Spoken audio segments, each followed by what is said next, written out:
আজি হঠাৎ আপোনালোকক আমি এখন সংবাদমেলৰ কাৰণে ইয়ালৈ মাতি লোৱাৰ উদ্দেশ্য হ'ল অহাকালি জানে আপোনালোকে যে আমি গোটেই অসমৰ কোচ ৰাজবংশী জনগোষ্ঠীৰ যিমানখিনি আমাৰ সংগঠন আছে এই গোটেই সংগঠনখিনিয়ে লগ হৈ উমৈহতীয়াভাৱে আমি এখন বিশাল গণসমাৱেশৰ আয়োজন কৰিছোঁ আৰু সেই গণসমাৱেশত আমাৰ ইতিমধ্যে থকা সকলো দল সংগঠন সহমতত উপনীত হৈছোঁ আৰু সমাৱেশখন সফল কৰাৰ কাৰণে আপোনালোকৰ যোগেদি আমি আহ্বান জনাম এটা আৰু সেই আহ্বানৰ যোগেদি যাতে আমাৰ ৰাইজখিনি ওলাই আহে তাৰ বাবে আমি ইয়াত সংগঠিত হৈছোঁ।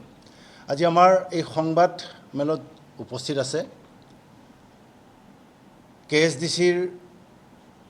সহ সাধাৰণ সম্পাদক প্ৰফুল্ল ৰায়, KSDCৰ বিত্ত সম্পাদক মুকুট ৰায় ডাঙৰীয়া, KRSSৰ সভাপতি নাৰায়ণ মেধি, KRSSৰ প্ৰচাৰ সম্পাদক সোহেন ৰায়, সদৌ কোচ ৰাজবংশী যুৱ ছাত্ৰ সন্মিলনীৰ সন্মানীয় সভাপতি বিশ্বজিৎ ৰায় আৰু সদৌ অসম কোচ ৰাজবংশী সন্মিলনীৰ ভাৰপ্ৰাপ্ত সভাপতি ভোলা বৰা, উপসভাপতি খগেন্দ্ৰজিৎ ঠাকুৰীয়া আৰু মই নিজে সাধাৰণ সম্পাদক সদৌ অসম কোচ ৰাজবংশী সন্মিলনী ৰণাদিত্য বৰ্মন। কথা হ'ল আপোনালোকে দেখিছে ইতিমধ্যে যে আমাৰ বিজেপি চৰকাৰখনে আমাৰ এই কোচ ৰাজবংশী জনগোষ্ঠীটো জনজাতিকৰণ কৰিম বুলি, কমতাপুৰ দিম বুলি আৰু আমাৰ KLৰ লগত শান্তি চুক্তি কৰিম বুলি বিভিন্ন সময়ত তেওঁলোকে কথা দি আহিছে যদিও তেওঁলোকে আজিলৈকে ইয়াৰ একো এটা কৰা নাই। গতিকে তাৰ পৰিপ্ৰেক্ষিতত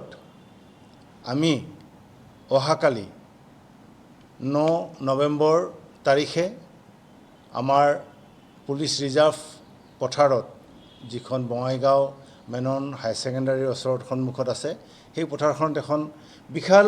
গণসমাৱেশৰ আয়োজন কৰিছোঁ আৰু সেই গণসমাৱেশত আমাৰ কোচ ৰাজবংশী জনগোষ্ঠীৰ সকলো ৰাইজকে, সকলো শ্ৰেণীৰ ৰাইজকে, সকলো সংগঠনৰ লোককে হিলদল ভাঙি ওলাই আহিবলৈ আপোনালোকৰ জৰিয়তে আমি আহ্বান জনাইছোঁ। ভাবিব লাগিব যে অহাকালি আমি যি গণসমাৱেশ আয়োজন কৰিছোঁ সেই গণসমাৱেশৰ জৰিয়তে আমি অসম চৰকাৰক, ভাৰত চৰকাৰক আমি এইটো বুজাম যে কোচ ৰাজবংশী জনগোষ্ঠীৰ বিভিন্ন দল সংগঠন এতিয়া একলগ হৈছে। ইমান দিনে তেওঁলোকে এককভাৱে বিভিন্ন সময়ত বিভিন্ন ধৰণে তেওঁলোকে প্ৰতিবাদী কাৰ্যসূচী লৈছিল যদিও এইবাৰ সকলোৱে একত্ৰিতভাৱে আমাৰ এই গণসমাৱেশৰ কাৰ্যসূচী লোৱা হৈছে। ইতিমধ্যে আপোনালোকে দেখিছেই তাৰ যিখিনি কৰণীয় কাম আমি ইতিমধ্যে সমাপ্ত কৰিছোঁ। অহাকালি যিখিনি ৰাইজ আহিব তাৰ বাবেও আমি প্ৰশাসনৰ লগত ইতিমধ্যে ধুনীয়াকৈ আলোচনাত বহিছোঁ আৰু কোনফালেদি কেনেকৈ মানুহ সোমাব এই গোটেই কথাখিনি আমি আমাৰ কোচ ৰাজবংশী জনগোষ্ঠীক ৰাইজখিনিক আমি জনাইছোঁ। গতিকে অহাকালিৰ যি আমাৰ গণসমাৱেশ সেই গণসমাৱেশত সকলোৱে আহক। আমাৰ যি ন্যায্য দাবী, বিশেষকৈ আমাৰ কমতাপুৰ, আমাৰ যি মাৰ্জাৰ চুক্তি হৈছিলে চৰ্দাৰ বল্লভভাই পেটেল আৰু আমাৰ সেই সময়ৰ ৰজা ছাৰ জগদীপেন্দ্ৰনাথ ভূপ বাহাদুৰৰ মাজত, সেই কমতাপুৰক যি আমাৰ চি কেটাগৰীৰ ৰাজ্য দিয়াৰ কথা আছিলে সেই ৰাজ্য আমাক পুনৰ দিয়ক, কমতাপুৰ ৰাজ্য। লগতে আমাৰ এই কমতাপুৰত বাস কৰি থকা যিখিনি কোচ ৰাজবংশীৰ লগ আছে এই লগখিনিক আমাৰ জনজাতিকৰণ কৰক, কাৰণ ইমান দিনে জনজাতিকৰণ কৰিম বুলি তেওঁলোকে যি আমাক আভুৱা ভৰি আছে সেই আভুৱা ভৰা কথাত আৰু আমি ভুল নাযাওঁ, তেওঁলোকে আমাক জনজাতিকৰণ কৰক। লগতে শান্তি চুক্তিৰ নামত আমাৰ KLৰ জীৱন সিংহক লৈ আহি পেলাই যি এখন নাটক কৰিছে সেই নাটকৰ ইয়াতে জৱনিকা পেলাওক। কাৰণ আপোনালোকে জানে যে বিদ্ৰোহী সংগঠন এটা যেতিয়া তেওঁলোকে মূল সুঁতিলৈ ঘূৰি আহে তেওঁলোকক চিজ ফায়াৰ কৰা হয়, কিন্তু আজিলৈকে KLৰ কোনো চিজ ফায়াৰ হোৱা নাই। জীৱন সিংহক কেনেদৰে তেওঁলোকে কুট কৌশল কৰি পেলাই লৈ আহি আজি এটা বন্ধ কোঠাৰীত ৰাখিছে। জীৱন সিংহক আমাক মুকলি আকাশৰ তলত ওলাই অহাৰ সুবিধা কৰি দিব লাগে। গতিকে এই গোটেই কথাখিনি আমাৰ আছে আৰু আমি দেখিছোঁ প্ৰতিবাৰেই নিৰ্বাচন অহাৰ সময়তে আমাৰ চৰকাৰখনে আমাক বিভিন্ন ধৰণে প্ৰলোভনৰ চেষ্টা চলাই এইবাৰো আমাক প্ৰলোভনৰ তেওঁলোকে চেষ্টা চলাইছে আৰু সেই চেষ্টা হ'ল অহা 25 নৱেম্বৰত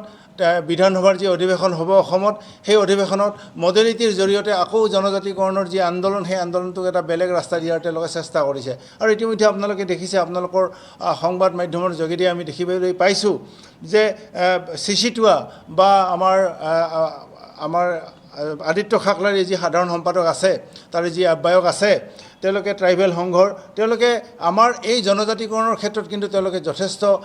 বাধাৰ সৃষ্টি কৰি আহিছে যেতিয়া আমাৰ এই আন্দোলনখন এটা ভৰপক উঠে তেতিয়া তেওঁলোকে ক'ৰবাৰ পৰা হঠাৎ ভুটুংকে ওলাই আহি আমাৰ এই যি জনজাতিকৰণৰ আন্দোলন যি কমতাপুৰৰ আন্দোলন যি আমাৰ এই শান্তি চুক্তিৰ আন্দোলন তাত তেওঁলোকে বাধা আৰোপ কৰে গতিকে আমি তেওঁলোককো আহ্বান জনাইছোঁ আমি বৰ্তমানে যিখিনি জনজাতি হৈ আছে যিখিনি সংগঠন জনজাতি ইতিমধ্যে 14টা সংগঠনে অসমৰ জনজাতি হৈ আছে তেওঁলোকৰ আমি কোনো ধৰণৰ তেওঁলোকক আমি হানি বিঘিনি কৰিব বিচৰা নাই তেওঁলোকলৈ আমি বিনম্ৰ অনুৰোধ জনাইছোঁ ইতিমধ্যে আমাৰ